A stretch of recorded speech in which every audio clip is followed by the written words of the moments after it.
Exercise 3.3 के first to some हमने कर लिए थे। अब स्टार्ट करेंगे थर्ड सम। थर्ड सम के 6 पार्ट है जिनको हम एक एक करके क्या करेंगे, सोल्व करेंगे। थर्ड सम का फर्स्ट पार्ट देखो, the difference between two number is 26। The difference between two number is 26। दो नंबरों के बीच का डिफरेंस कितना है, 26 है। And one number is 3 times the other number. देखो डिफरेंस निकाल रहे हैं हम, दो नंबर होगा, कितना है 26। 26 प्लस का है, इसका मतलब क्या है, एक नंबर लार्ज है, एक नंबर स्मॉलर है। बड़े वाले नंबर में छोटे वाला नंबर घटाएंगे तभी तो प्लस का आएगा। तो यहाँ पे हम सपोज कर लेंगे, वे दो नंबर मान लेंगे, लेट लार्जर नंबर मान लिया मैंने x, और स्मॉलर नंबर वो क्या मान लिया मैंने, y। अब उन दोनों का डिफरेंस कितना है लिखूंगा अकॉर्डिंग टू क्वेश्चन में क्या है, डिफरेंस कितना है, यानी x माइनस वाई। लार्जर में स्मॉलर नंबर घटाऊंगा तो कितना आएगा डिफरेंस, 26। ये मान ली मैंने इक्वेशन फर्स्ट। उसके बाद क्या बोल रहा है उसने, एंड जो ए लार्जर नंबर है, the one number is 3 times the other number. यानी जो लार्जर नंबर होगा वन नंबर, वो क्या होगा, 3 टाइम्स होगा स्मॉलर नंबर का। ठीक है, one number is 3 times the other number, यानी x की वैल्यू आ गई मेरे पास ये। ठीक है, तो यहाँ पे लिख दूंगा put x equal to 3y in equation first. ठीक है, x की वैल्यू 3y इक्वेशन फर्स्ट में पुट कर दो तो क्या हो जाएगा, x की जगह पे ये पुट कर दिया मैंने। ठीक है, तो यहाँ पे कितना हो जाएगा, 2y इज इक्वल टू 26, यानी y की वैल्यू कितनी आएगी, 26/2 यानी 30। देन x की वैल्यू क्या थी, 3y थी। अब y की वैल्यू 13 है तो कितना आ जाएगा, 39। सो लार्जर नंबर कितना हो गया, 39, और स्मॉलर नंबर क्या हो गया, 30। ये ऐसे करना। अब नेक्स्ट क्वेश्चन देखो, the larger angle of to supplementary angles exceed the smaller by 18 degree. यानी कहने का मतलब क्या है, जो लार्जर एंगल है वो स्मॉलर एंगल से कितना बड़ा है, 18 डिग्री बड़ा है। ठीक है, अब शुरू में क्या बोल रखा है उसने, सप्लीमेंट्री बोल रखा है। सप्लीमेंट्री का मतलब क्या है, दोनों एंगल्स का सम कितना होगा, 180 होगा। ठीक है, अब एक लार्जर एंगल बोल रखे, एक स्मॉलर एंगल बोल रखे है। तो सबसे पहले क्या सपोज करूंगा मैं, angles, let larger angle x मान लिया और स्मॉलर एंगल वो मैंने y मान लिया। क्वेश्चन के अंदर क्या बता रखे, दोनों एंगल क्या है, सप्लीमेंट्री है, तो इन दोनों का सम कितना होगा, x plus y is equal to 180। ये मैंने सपोज कर लिया। और क्या बोल रखा है उसने, जो लार्जर एंगल है वो क्या है, स्मॉलर एंगल से, स्मॉलर एंगल कितना है, y से कितना ज़्यादा है, 18 ज़्यादा है। ठीक है, लार्जर एंगल क्या होगा, स्मॉलर एंगल से इतना ज़्यादा होगा, यानी x is equal to y plus 18। ठीक है, अब ये x की वैल्यू आप इक्वेशन 2 में पुट कर दो, सॉरी इक्वेशन 1 में। तो पुट करूँगा, put x is equal to y plus 18 in equation first. तो रख दो आप, y प्लस 18 प्लस ये 2y हो गया, ये तो y और y क्या हो गया, 2y। ठीक है, 18 ऊपर की तरफ चला जाएगा, तो कितना हो गया, तो कितना हो गया, 162 हो जाएगा मेरे पास। यहाँ से y की वैल्यू कितनी आ गई, 162/2, तो 81 हो गया। देन x किसके बराबर था, y प्लस 18 था, तो x इक्वल टू ये हो गया 99 हो गया। सो लार्जर एंगल इस तरीके से, स्मॉलर एंगल, लार्जर एंगल कितना हो जाएगा 99 और स्मॉलर एंगल क्या हो जाएगा 81 डिग्री। ठीक है, इस तरीके से करना है आपको। थर्ड क्वेश्चन देखो, अब देखो नेक्स्ट क्वेश्चन देखो। थर्ड क्वेश्चन में क्या है, the coach of A cricket team boys 7 bat and 6 ball 4 rupees 3,800. Later she buys 3 bats and 5 balls. 4 rupees 1,750. Find the cost of each bat and each ball. तो जो चीज़ find करनी है वही मैं सपोज कर लेता हूँ। तो यहाँ पे सपोज करूँ लेट कॉस्ट ऑफ, एक बैट की कॉस्ट एक्स मान ली मैंने, cost of 1 ball y suppose कर ली अकॉर्डिंग टू क्वेश्चन में क्या बोल रखा है उसने, 7 बैट खरीदे और 6 बॉल खरीदे हैं। एक बैट की कॉस्ट कितनी है एक्स है तो 7 बैट की 7x, ऐसे ही एक बॉल की कॉस्ट कितनी है वाई और 6 बॉल की 6y। ये दोनों कितने रुपए में खरीदते हैं 3800 रुपये में।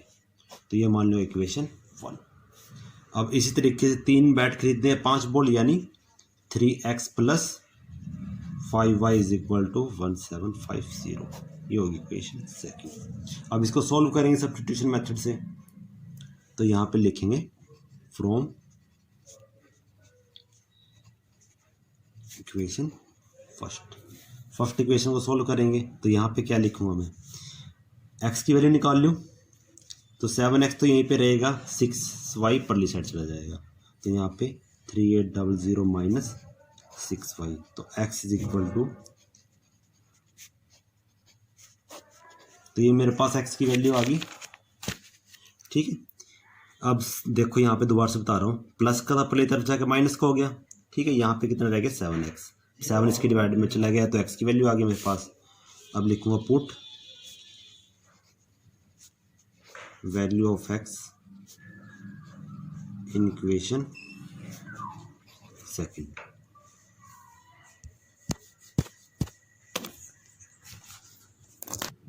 वैल्यू पुट कर दो आप इक्वेशन सेकंड के अंदर। तो 3 मल्टीप्लाई 00 माइनस में 6/7 तो प्लस, तो मैंने x की वैल्यू x की जगह पे ये टेक दिया बस।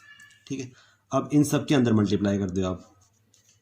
तो 004 या इसके साथ मल्टीप्लाई करके ये आ गया, इसके साथ करवा तो कितना माइनस के 18y डिवाइड में क्या है 7 है plus 5y is equal to 1750। उसके बाद इसके साथ मल्टीप्लाई कर दूंगा मैं।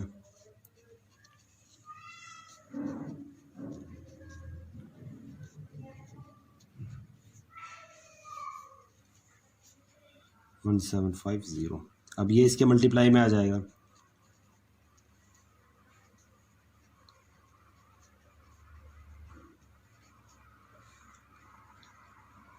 Five 0 multiply by 7।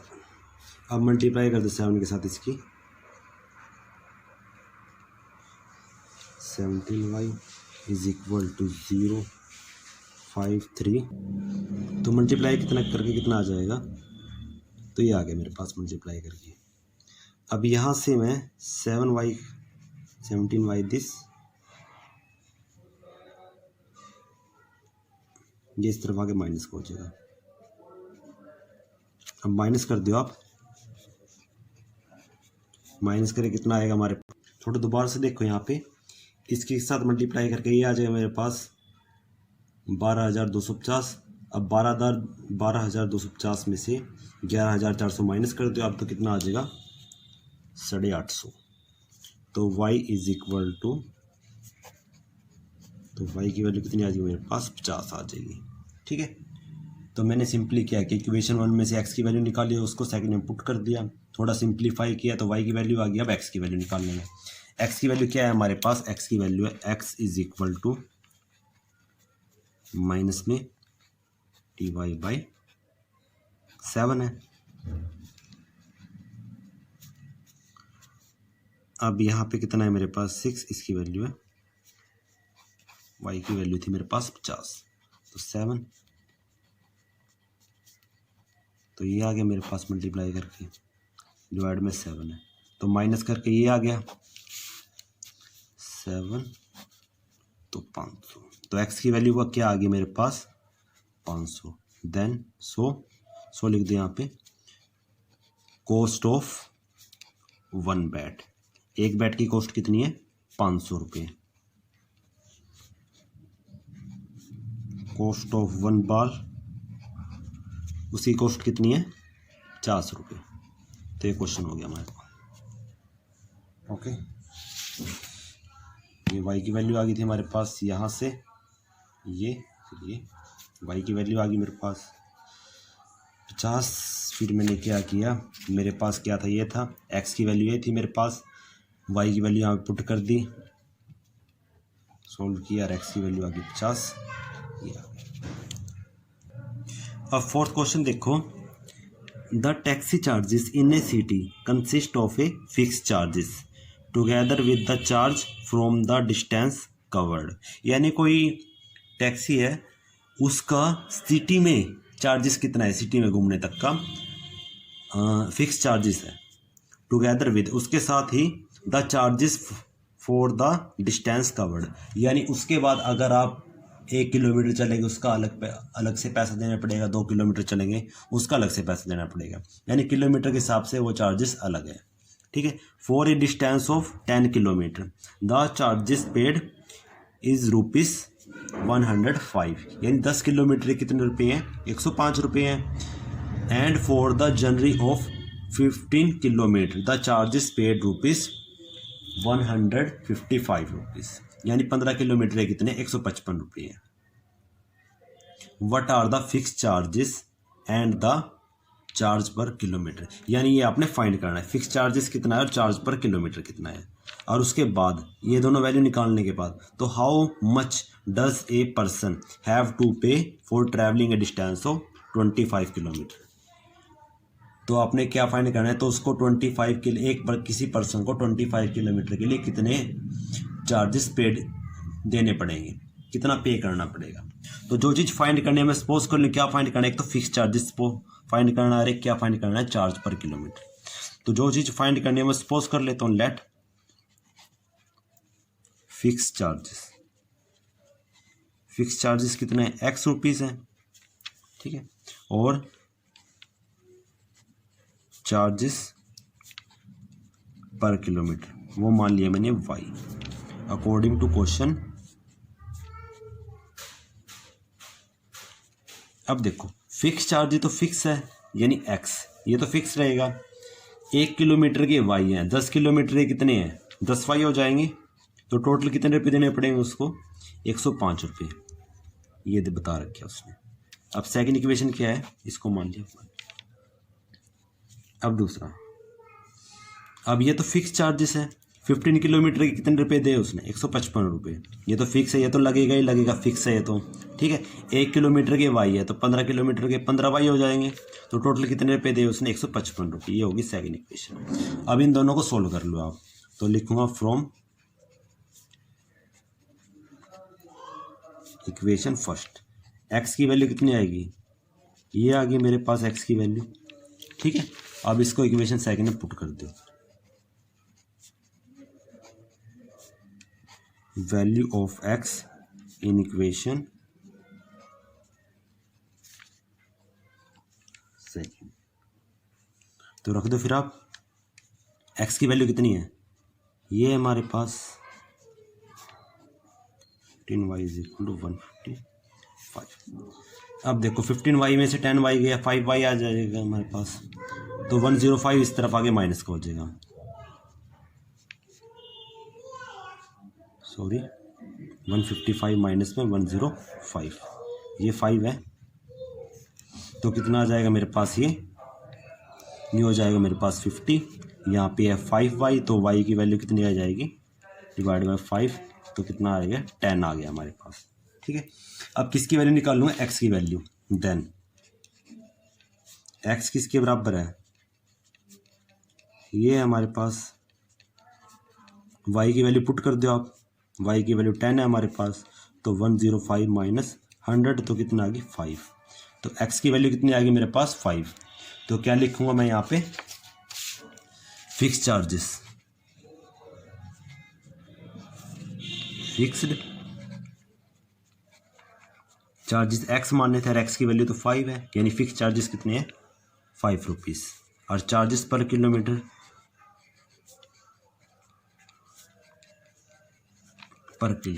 वो क्या माना था वाई, और वाई की वैल्यू कितनी आई थी 10। अब चार्जेस पेड फॉर 25 किलोमीटर के लिए, 25 किलोमीटर के लिए कितने रुपये देने पड़ेंगे, यानी एक्स तो फिक्स है, 1 किलोमीटर के वाई है तो 25 के 25 वाई हो जाएंगे। यहाँ पुट कर दो, एक्स की वैल्यू 5 है, इसकी वैल्यू कितनी है मेरे पास 10, तो 5 + 250, तो कितना हो जाएगा मेरे पास 255। तो ये आंसर आ गया हमारे पास। ये भी निकाल दिया, फिक्स चार्जेस क्या रखा था और चार्जेस पर किलोमीटर, और क्या पूछा था उसने, ये तो था हमारा सेकंड पार्ट। ओके, तो ये सम हो गया हमारा कंप्लीट। जो फिफ्थ क्वेश्चन देखो इसका, फिफ्थ क्वेश्चन में क्या है, ए फ्रैक्शन बिकम 9/11। फ्रैक्शन कितना हो जाता है 9/11 हो जाता है कब, if 2 is added to both nominator and denominator, अगर 2 को ऐड करें नोमिनेटर और डिनोमिनेटर में। उसके बाद इफ़ 3 इज एडिड, अगर 3 ऐड करें to both nominator and denominator, it becomes कितना हो जाता है 5/6। तो फाइंड द फ्रैक्शन। अब फ्रैक्शन फाइंड करना है तो सबसे पहले हम क्या सपोज करेंगे, नोमिनेटर डिनोमिनेटर सपोज करेंगे, तो लिख लेंगे हम लेट नोमिनेटर एक्स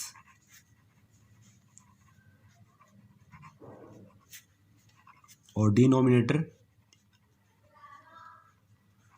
डिनोमिनेटर मान लिया वाई। तो फ्रैक्शन कितना होगा हमारे पास, फ्रैक्शन हो जाएगा x divide by y according to question.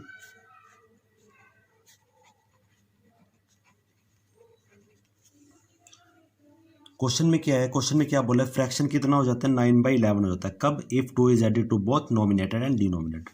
ये फ्रैक्शन था हमारे पास, मैं क्या करता हूँ यहाँ पे, ये फ्रैक्शन है x divide by y, fraction था हमारे पास, मैंने क्या किया 2 ऐड कर दिया नोमिनेटर और डिनोमिनेटर में, तो कितना हो गया ये 9/11 हो गया।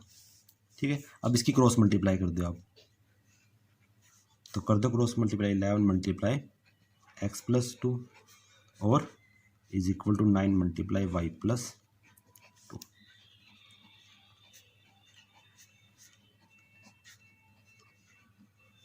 2।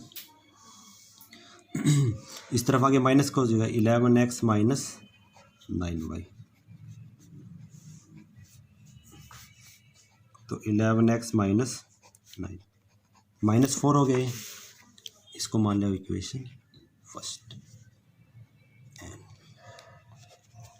आगे क्या बोल रहे, अगर क्या करे, ये फ्रैक्शन हमारे पास, अगर क्या ऐड करे 3 ऐड करे नोमिनेटर और डिनोमिनेटर में, तो कितना हो जाता है 5/6 हो जाता है।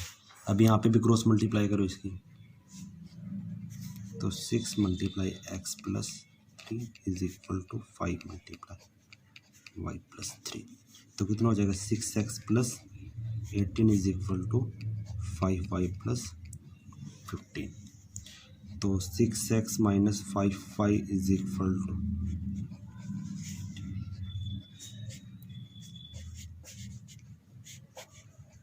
इक्वेशन सेकेंड हमारे पास।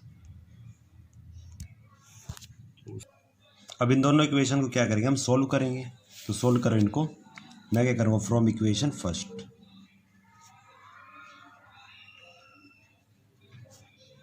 इक्वेशन फर्स्ट से x की वैल्यू निकाल लो आप। तो सबसे पहले 11x is equal to -4 + 9y। ठीक है, देखो ये माइनस का था, पहली तरफ आगे प्लस का हो गया, प्लस का, ये एज इट इज़ और ये भी as it is.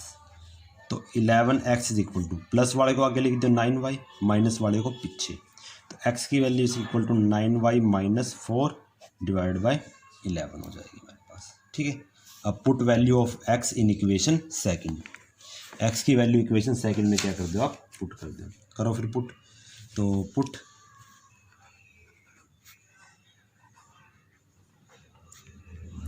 Value of x in equation, अगर इक्वेशन सेकंड क्या थी हमारे पास, इक्वेशन सेकंड तो ये थी, और x की वैल्यू क्या निकाली थी हमने 9y - 4/11, 9y - 4/11। Multiply 6 minus 5y is equal to -3।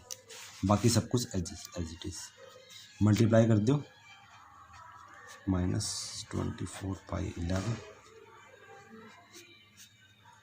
-3 इसके साथ मल्टीप्लाई,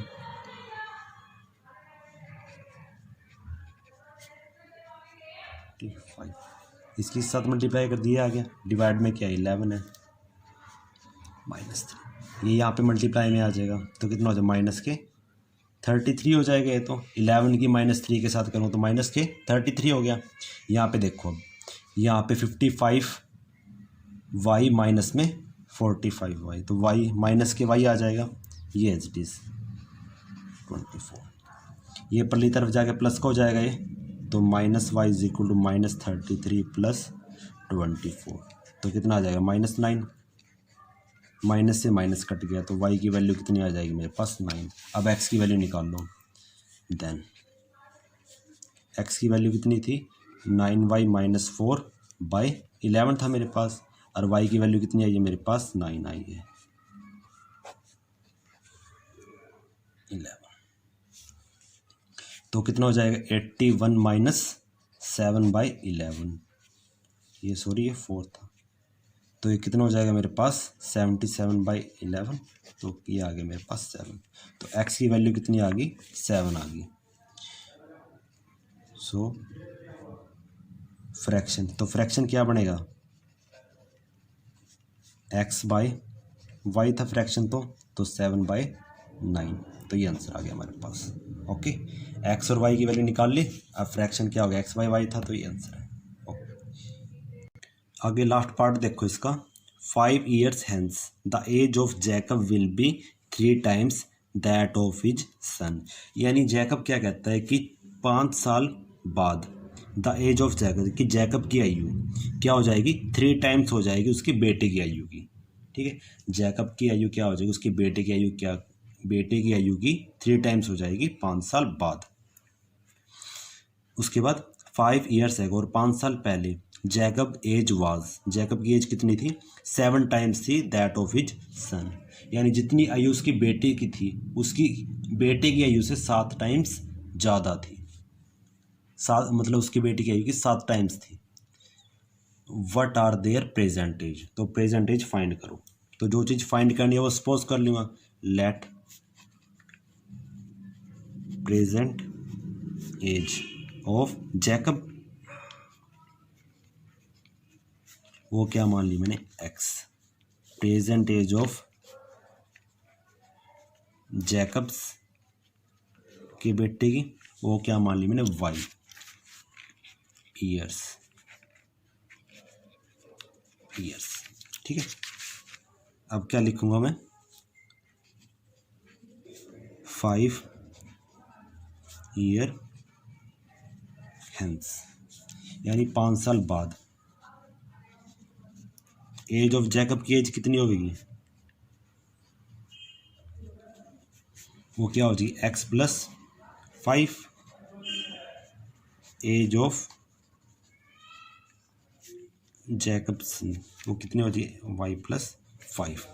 क्वेश्चन में क्या पूछा है, कहा है उसने 5 years hence age of Jacob, जो जैकब की एज है ये है, वो क्या हो जाएगी 3 टाइम्स हो जाएगी ऑफ हिज सन, यानी is equal to 3 times of his son, उसके बेटे की। आए समझ में? तो x + 5 is equal to 3y - 15, 3y + 15। तो x - 3y इस तरफ आगे माइनस का हो जाएगा, तो 15 - 5, तो x - 3y is equal to 10। ये होगी इक्वेशन फर्स्ट। एंड अब 5 years ago age of Jacob, age of Jacob's son, इसकी कितनी है एज 5 years ago, यानी 5 साल पहले, तो x - 5 हो जाएगी इसकी, y - 5। क्वेश्चन के अकॉर्डिंग जो जैकब की एज है वो 5 साल पहले उसके बेटे की एज की कितनी थी, 7 टाइम्स थी, तो 7 टाइम्स कर देंगे हम। तो x minus 5 is equal to 7y minus 35। तो यहाँ पे कितना हो जाएगा, x माइनस 7y, ये प्लस का इस तरफ आगे माइनस का हो जाएगा, माइनस 35 प्लस 5। तो यहाँ पे हमारे पास क्या बनता है, देखो x minus 7y is equal to minus 30। तो ये हो जाएगी हमारी इक्वेशन सेकंड। अब ये सम आपने आगे खुद सॉल्व करना है, ठीक है। एक्स और वाई की वैल्यू निकाल लो। एक्स की वैल्यू तो हमने जैकब की एज माननी है, तो लिख दो आप एज ऑफ जैकब जो एक्स की वैल्यू है। फिर वाई की वैल्यू आ जाएगी आपके पास, तो वाई की वैल्यू क्या है, एज ऑफ जैकबसन, तो एज ऑफ जैकबसन जो वैल्यू आई है वो लिख दो आप। तो खुद सम कर